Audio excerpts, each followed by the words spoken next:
अस्ति पनि हामीले पढेका थियौँ अस्तिको हप्ता। आज यसको अलिकति अगाडि पढौँ।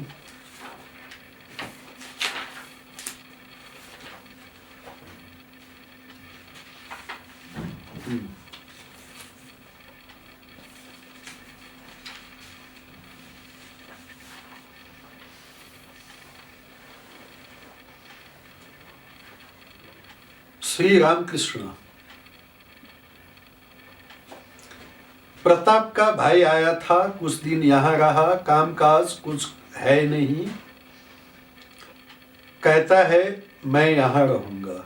सुनते हैं जोरू जाता सबको ससुराल भेज दिया गया है। कच्चे बच्चे कई है, मैंने खूब डांटा, भला देखो तो लड़के बच्चे हुए हैं, उनकी देखरेख उनका लालन पोष तुम न करोगे तो क्या कोई गांव वाला करेगा। उनकी देखरेख उनका शर्म नहीं आती, बीवी बच्चों को ससुर के यहाँ रख दिया है, उन्हें कोई और पाल रहा है। बहुत डांटा और कामकाज खोज लेने को कहा, तब यहाँ से गया। यो प्रताप आया था भनेको ऊ आफ्नो परिवारहरूलाई सबैलाई ससुरालमा राखेर म यहाँ आएर साधना गर्छु, तपस्या गर्छु भन्ने। त्यसको लागि श्रीरामकृष्णले उसलाई चाहिँ अब बहुत डाँटा भनेको चाहिँ अब उहाँले हकार्नु भयो कि यस्तो गर्ने हो। आफ्नो जिम्मा त्यो चाहिँ उसको आध्यात्मिक साधनाको लागि उसले घर छोडेको चाहिँ होइन, उसले त्यो एस्केपिजम भयो त्यो चाहिँ। त्यही भएर श्रीरामकृष्णले चाहिँ उसलाई गाली गर्नुभयो, हकार्नु भयो।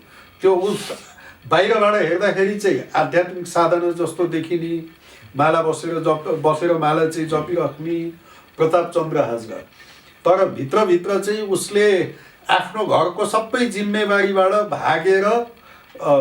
भाग्नको लागि एस्केपिजम जसलाई भनिन्छ त्यो कारणले, त्यही भएर श्रीरामकृष्णले त्यो एस्केपिजम श्रीरामकृष्णले पसन्द गर्नुहुन्थेन। आफ्नो कर्तव्यमा लागिरहनु पर्छ, तर कर्तव्यको पालन गर्दा गर्दै पनि एउटा हातले चाहिँ भगवानलाई समात, एउटा हातले संसारको कर्तव्य गर। अनि संसारको कर्तव्य जब पूर्ण हुन्छ त्यसपछि बल्ल दुई हातले भगवानलाई पुकार भन्ने श्रीरामकृष्णको टिचिङ्स हो।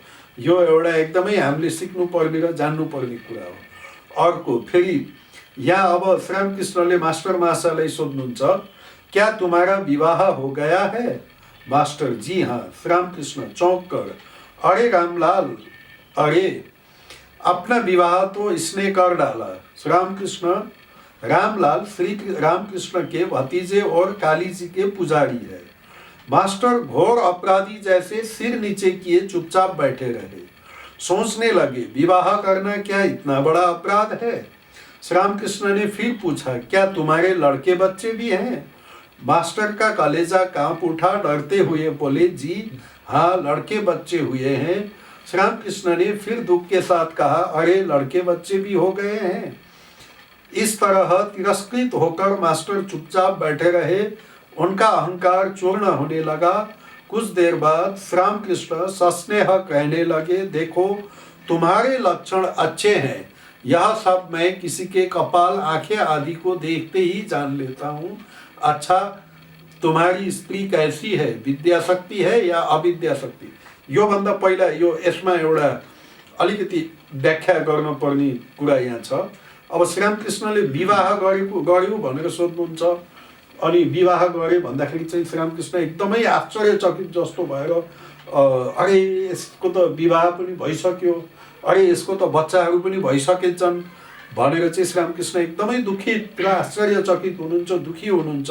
किन हुनुहुन्छ भन्दा त्यसपछिको जुन सेन्टेन्स छ, देखो तुम्हारे लक्षण अच्छे, अर्थात् मास्टर महाशयमा सन्त बन्ने, साधु बन्ने, साधु क्वालिटी त्यो लक्षण रहेछ, साधकको पुरै लक्षण रहेछ। र उहाँ चाहिँ त्यो सांसारिक धर्मको लागि सायद उहाँको त्यो चाहिँ उचित मार्ग होइन रहेछ भन्ने त्यो कुरा बुझियो। नत्र त विवाह गरेका त अरूहरू पनि आउँथे नि, पछि पनि अरूहरू भक्तहरू पनि त्यहाँ त पुगेको हुन्छन् नि। तिनीहरू जस्तो अब यही योभन्दा अगाडिकोमा हेरौँ न, प्रताप आएको थियो अनि सबै आफ्नो घरको उसलाई त्यहाँ लगेर छोडेको छ, उसमा चाहिँ हिपोक्रेसी हो, एस्केपिजम हो प्रतापको उसमा प्रसङ्गमा चाहिँ। तर मास्टर महाशय भित्र चाहिँ त्यो साधक भन्ने जुन थियो, साधकको क्वालिटी एकदम राम्रो भएको हुनाले एउटा राम्रो साधनामा लागेर ईश्वर प्राप्त गर्न सक्ने जस्तो पनि उहाँभित्र चाहिँ त्यो क्वालिटी भएको हुनाले र त्यो कारणले र त्यो प्रसङ्गमा विवाह लिएर अझै झन् एउटा संसारको जिम्मेवारीमा आइसकेपछि जुन उहाँको जुन सम्भावना थियो त्यो सम्भावनामा एउटा बाधा भएको हुनाले त्यहाँ चाहिँ श्रीरामकृष्णले मास्टर महाशयको त्यसमा चाहिँ तिरस्कार गर्नुभयो अथवा उहाँ चाहिँ आफै दुखी र आश्चर्यचकित हुनुभयो। भनेको त्यो श्रीरामकृष्णले त्यहाँभित्र चाहिँ एकदम साधकको लक्षण चाहिँ मास्टर महाशयमा थियो। त्यो मास्टर महाशयको जीवनीमा पछि पनि हामीले बुझ्न सकिन्छ। त्यही भएर अब जसको भित्र त्यो वैराग्य छ अथवा त्यो साधुको लक्षण छ, आध्यात्मिक जीवनमा त्यसरी अगाडि बढ्न सक्ने, सबै आफ्नो जुन कर्तव्य हो त्यो तरिकाले अगाडि बढ्न पर्छ भन्ने त्यो कुरा हो। मास्टर फेरि अब श्रीरामकृष्णले अर्को प्रश्न सोध्नुहुन्छ, तुम्हारी स्त्री कैसी? अब फेरि श्रीरामकृष्णले अर्को के कुरा जान्न खोज्नुभयो भने अल विवाह जे हुन थियो त्यो त भइहाल्यो, त्यसलाई त अनडन गर्न सकिन्न, त्यो त उल्टा गराउन सकिन्न, अब बच्चाहरू पनि भए। अब यदि त्यो विवाहिता स्त्री पनि यदि आध्यात्मिक टेन्डेन्सीको, आध्यात्मिक प्रवृत्ति भएको छन् भने चाहिँ फेरि दुईजना परस्परमा आध्यात्मिक उसमा बाटोमा अगाडि बढ्न सक्छन् एउटै प्रवृत्ति भएको हुनाले। तर त्यो दुईटाको नमिल्दो खालको प्रवृत्ति भयो भने त मास्टर महाशयको आध्यात्मिक जीवनको लागि विवाह र विवाहिता पत्नी चाहिँ बाधा हुन सक्छ। त्यही भएर त्यो कुरा पनि श्रीरामकृष्णले सोध्नुभयो, अच्छा तुम्हारी स्त्री कैसी है, विद्या शक्ति है या अविद्या शक्ति? अब श्रीराम यो विद्या शक्ति र अविद्या शक्ति किन भन्नुभयो, यहाँ त यो कुरा अहिले भर्खरै आउँदैन। श्रीरामकृष्णको अगाडि हामीले पढ्दै जाँदा विद्या शक्तिले चाहिँ अब महामायाको दुईटा शक्ति हुन्छ, एउटा विद्या शक्ति, एउटा अविद्या शक्ति। अविद्या शक्तिले, अविद्या मायाले हामीलाई बन्धनमा पार्छ भने विद्या मायाले चाहिँ हामीलाई बन्धनबाट मुक्त गराउन सक्छ। त्यही भएर त्यो स्त्री चाहिँ विद्या शक्ति हो कि अविद्या शक्ति हो, अर्थात् उसमा आध्यात्मिक चेतना, आध्यात्मिक ऊ चाहिँ छ कि छैन भनेर त्यो बुझ्न। यदि विवाहिता पति पत्नी छन् र दुईटैमा आध्यात्मिक चेतना छ भने संसारको कार्य गर्दा गर्दै पनि दुईजनै आध्यात्मिक जगतमा अगाडि बढ्न सक्छन् आध्यात्मिक दिशामा। तर यदि परस्परमा मिल्दैन भने त त्यो एउटा बाधा हुन जान्छ। तर मास्टर महाशयले चाहिँ यहाँ यसको अर्थ बुझ्नु भएन, के सोध्न खोज्नु भएको श्रीरामकृष्णले। त्यही भएर उहाँले आफ्नै तरिकाले उत्तर दिनुहुन्छ, मास्टर जी अच्छी है पर अज्ञान है। विद्या अविद्याको त्यो ज्ञान अज्ञानको दृष्टिबाट अर्को तरिकाले मास्टर महाशयले हेर्नुभयो। श्रीरामकृष्ण अप्रसन्न होकर और तुम ज्ञानी हो। अब मास्टर महाशयले भन्नुभयो त राम्रो छन् तर अज्ञानी छन् भन्दा श्रीरामकृष्णले अरे त्यसो भने तिमी के ज्ञानी हो भनेर सोध्नुभयो। अर्थात् मास्टर महाशय पनि ज्ञानी त होइनन्। अब ज्ञान र अज्ञानको परिभाषा अझैसम्म राम्रोसँग मास्टर महाशयले बुझ्न सक्नु भएको छैन, उहाँ त नयाँ आउनुभएको। अब मास्टर महाशयले आफैले यहाँ भन्नुहुन्छ त्यो कुरा, मास्टर नहीं जानते ज्ञान किसे कहते हैं और अज्ञान किसे। अभी तो उनकी धारणा यही है कि कोई लिख पढ़ ले तो मानो ज्ञानी हो गया। उनका यह भ्रम दूर तब हुआ जब उन्होंने सुना कि ईश्वर को जान लेना ज्ञान है और न जानना अज्ञान।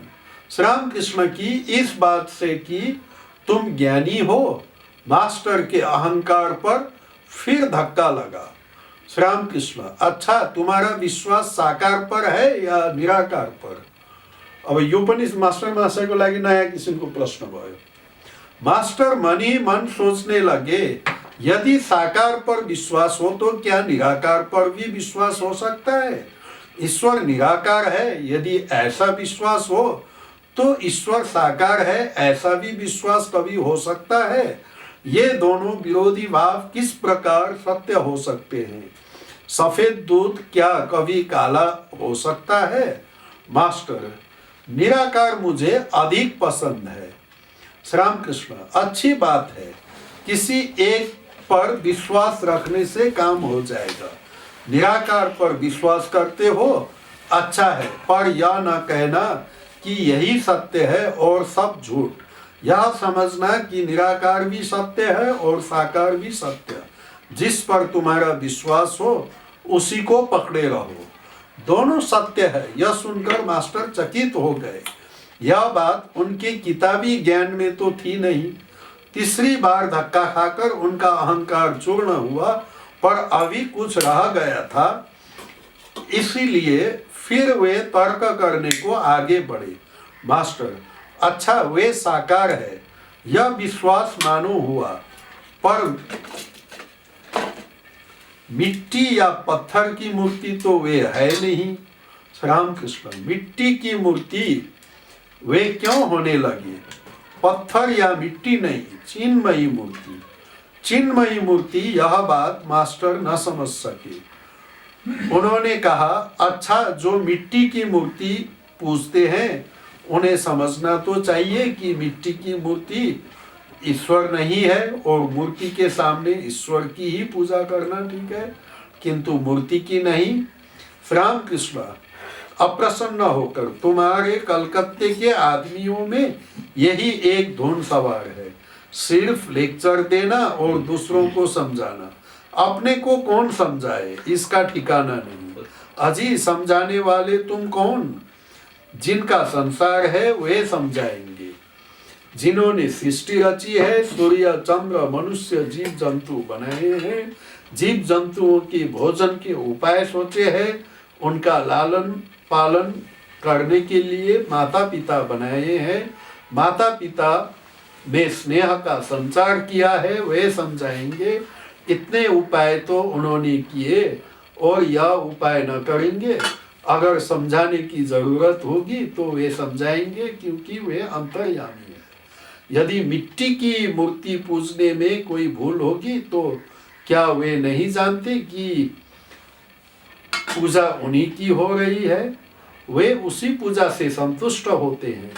इसके लिए तुम्हारा सिर क्यों धमक रहा है? तुम यह चेष्टा करो जिससे तुम्हें ज्ञान हो, भक्ति हो। अब शायद मास्टर का अहंकार बिल्कुल चूर्ण हो गया। वे सोचने लगे, ये जो कह रहे हैं वह ठीक ही तो है, मुझे दूसरों को समझाने की क्या जरूरत? क्या मैंने ईश्वर को जान लिया है या मुझ में उनके प्रति विशुद्ध भक्ति उत्पन्न हुई है? स्वयं के सोने के लिए जगह नहीं है और लोगों को न्योता दे रहे हैं। स्वयं को कुछ ज्ञान नहीं, अनुभव नहीं और दूसरों को समझाने वाले समझाने चले हैं। वास्तव में कितनी लज्जा की बात है, कितनी हीन बुद्धि का काम है। क्या यह गणित, इतिहास या साहित्य है कि दूसरों को समझा दें? यह ईश्वरीय ज्ञान है। ये जो बातें कह रहे हैं ये कैसे हृदय को स्पर्श कर रही है। श्री रामकृष्ण के साथ मास्टर का यही प्रथम और अंतिम तर्कवाद था। अब यहाँ अझै एउटा बुझ्नुपर्ने कुरा के छ भने, सर्वप्रथम त श्री रामकृष्णले यही भन्नुभयो, मास्टर महाशयको कन्सेप्ट अझैसम्म क्लियर थिएन। उहाँले मूर्तिको पूजा भएको होला भन्ने जस्तो अब विधर्मीहरूले जसरी बुझ्छन्, यिनीहरूले ढुङ्गा माटोको पूजा गरेको भन्ने, श्री रामकृष्णले के भन्नुभयो भने यो ढुङ्गा माटोको पूजा होइन, ढुङ्गाको मूर्तिको पूजा होइन, यो त चिन्मयी मूर्ति, अर्थात् हामीले त सच्चिदानन्द स्वरूपलाई नै पूजा गरेको हो। ढुङ्गा अथवा प्रस्तर त्यो त एउटा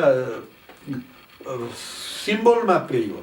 वास्तवमा पूजा त ईश्वरकै चिन्मय चित्मय अर्थात् सच्चिदानन्द रूपाय सच्चिदानन्दमय ईश्वरको नै पूजा हो, शुद्ध चैतन्यको नै पूजा हो। भन्ने कुरा चाहिँ श्रीरामकृष्णले यहाँ भन्नुभयो। तर मास्टरले यो कुरा त्यो बेलामा बुझ्नु भएन, अनि फेरि तर्क गर्न आउनुभयो। त्यसपछि श्रीरामकृष्णले तिमीहरू कलकत्ताको मान्छे, वास्तवमा श्रीरामकृष्णले कलकत्ताको मान्छे भनेर जो चाहिँ एकदमै पश्चिमी पढाइले प्रभावित भएर, पश्चिमका विचारहरूले प्रभावित भएर हाम्रो भित्र भुलै भुल देख्ने खाले मान्छेहरू जो छन् त्यो भन्न खोजेको। तर त्यो बेलामा सबभन्दा नजिकै कलकत्तामा त्यस्ता मान्छेहरू थिए। तर त्यस्तै मान्छेहरू भारतवर्षभरि पनि छन्, नेपालमा पनि छन्, जसले चाहिँ पश्चिमले भनेको सबै ठिक अनि हाम्रा ऋषिमुनिहरूले भनेको चाहिँ सबै बेठिक भन्ने जुन तिनीहरूको चाहिँ विचार छ, त्यो विचार